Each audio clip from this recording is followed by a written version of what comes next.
So 2022 is coming to a close, just a few more days left in the year. Now, with that being said, it's time to rank the top 10 horror movies for the year 2022. Let's get started.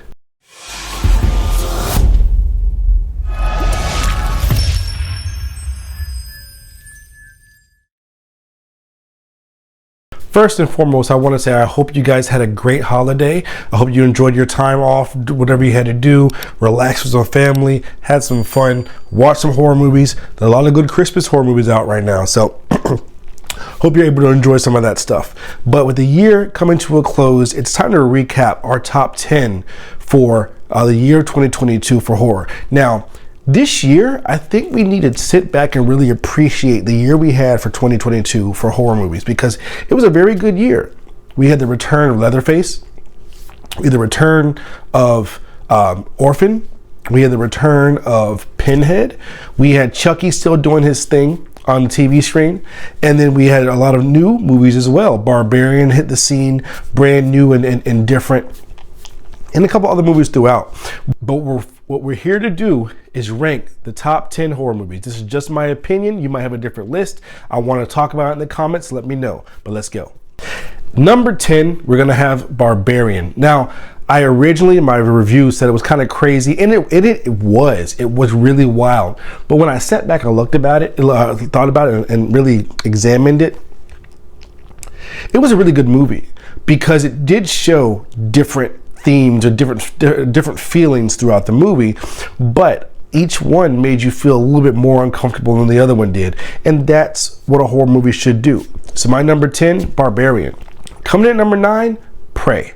I love the Predator series, the Predator franchise. I'm a big fan of it. This one, now Predator, even though I like the franchise, not every entry has been good. This one brought Predator back to the forefront and put him back on the pedestal that he was once on back in the early days. So great acting, great kill scenes, just a great overall Predator movie. That's my number 9. Coming in at number 8, Texas Chainsaw Massacre 2022. Now, a lot of people might not like this, might not agree with this entry. Here's the thing. When I watched that movie, I love Leatherface already, and I love the franchise.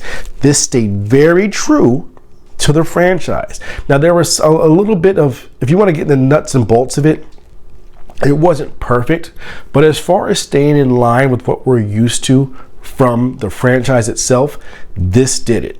Leatherface was violent, Leatherface was vicious, and the movie was hard-hitting. That's definitely my number 8. Coming in at number 7, talk about hard-hitting, Terrifier 2. Terrifier 2 is not much in the plot, but Art the Clown is now this year made himself a slasher villain to contend with. I mean, one of the most brutal, violent horror movies that I've seen in some time. And when we're talking about pure horror, on this list, this may be the closest to a sheer pure horror. This and Texas Chainsaw Massacre might be the only two that were like, you couldn't fit them in any other category. Pure horror, but great watch, fun watch, lots of violence. And if you're loving that with horror, I mean, for me, that's all I look for. Well, not all I look for, but that's one of the things that I like to watch when I'm watching horror movies. So that's definitely my number 7. Coming in at number 6, Jordan Peele's Nope. Now, I would have had this higher because I thought about it a few weeks ago, and I had it higher before doing this video. The reason why I put it a little lower is it had some slow points to me, but this reminded me of a Jordan Peele version of Jaws involving an alien. And there were certain scenes in this movie when things first started happening that I was ready to tell my brother, who I saw it with, this is the greatest horror movie I've ever seen, because it was like Jordan Peele gets it. He gets it. His sound design, the cinematography, The actors that he picks and the way that they act, I mean, this movie was epic. The only thing holding it back wasn't that after the first few reveals of what was going on, it wasn't that scary and it was kind of slow in parts, but still a very, very good movie. And to me, the sixth best of this year. At number 5, I have Orphan First Kill. Now, here's the thing. Like I said in my review of Orphan, this could have just come out to be a run-of-the-mill, thoughtless sequel or prequel/sequel to the first movie and just kind of pick up in the same vein of what happened in that one. It didn't.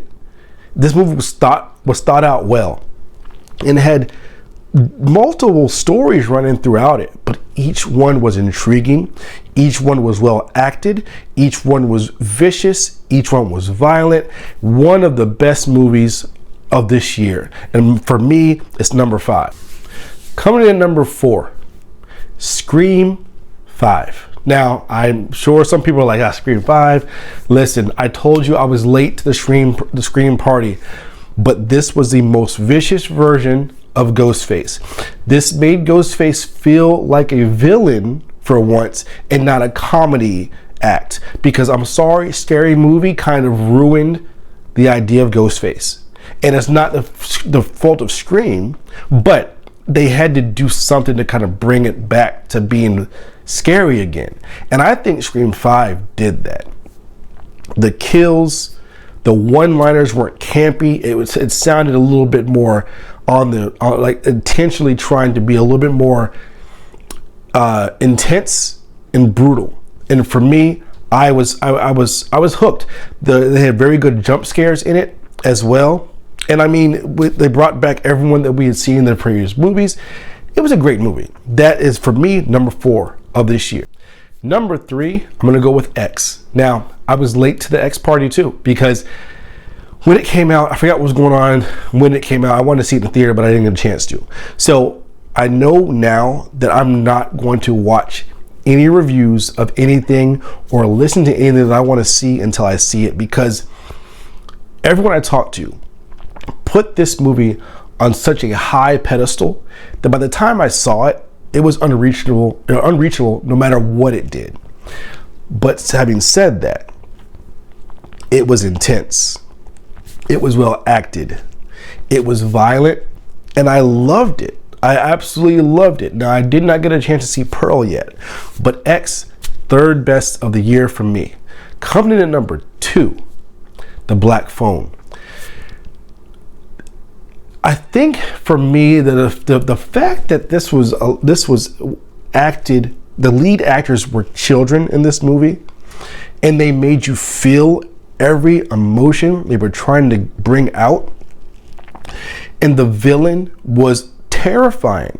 Just the fact that, I mean, preying on children, toying with these kids, and killing these kids, and like, there's so many emotions that went into this movie. There was comedy, there was drama, there was violence, there was everything that you want to hear. And then you get to the phone calls and the ghostly side of the movie. It was done well, but it was also done to be scary as well. I thought this movie was very, very well done. My number 2 of the year leads me to before I get to number 1, I have an honorable mention. Hellraiser 2022, I have to mention that movie. For me, didn't necessarily make my top 10, obviously, but it's worth mentioning that it was an interesting movie. It was an interesting take on Pinhead, and there was a lot of things they did well. I don't think the Pinhead was as good as the other Pinheads that have been, but it was still a well done movie, worth a mention for sure. Which brings me to number 1, Smile. Now, not everyone's gonna agree with it, then that's fine. This is my list. This is how I feel about it. Smile is excellent, absolutely excellent, full of jump scares, and no jump scare ever got old. They didn't do the same jump scare twice, and that's what happens in a lot of these jump scare type movies. They rehash the same ones. They didn't do this, and it grips you from the very beginning. The cinematography on this movie was great. The way they would flip the excuse me, what you're looking at upside down, and just the sound design, the soundtrack was creepy and added to the overall feel. And Kevin Bacon's daughter, you got to see her slow descent from a put together woman to this frazzled, like paranoid, like she acted that role amazing. That's not by far, but definitely for me, the #1 movie of 2022. Smile. Now, get in the comments. Was I way off here? Do you hate this entire list? What's your list? Now, don't just come and say you hate the list without giving me your list. So if you're gonna hate on the list, which is fine, tell me where your list, what your top 10 is. This is the Glad's Horror Channel, the best horror channel here on YouTube. I do all things horror. Now, I have some more videos coming out in the next few days. Stay tuned to that, and we have a huge update coming towards on New Year's Eve for 2023. Stay tuned. If you're new to this channel, subscribe. This is the Glad's Horror Channel, again, the best horror channel you can find when it comes to horror on YouTube. So subscribe to the channel, like this video, share this video. I'll see you guys next time.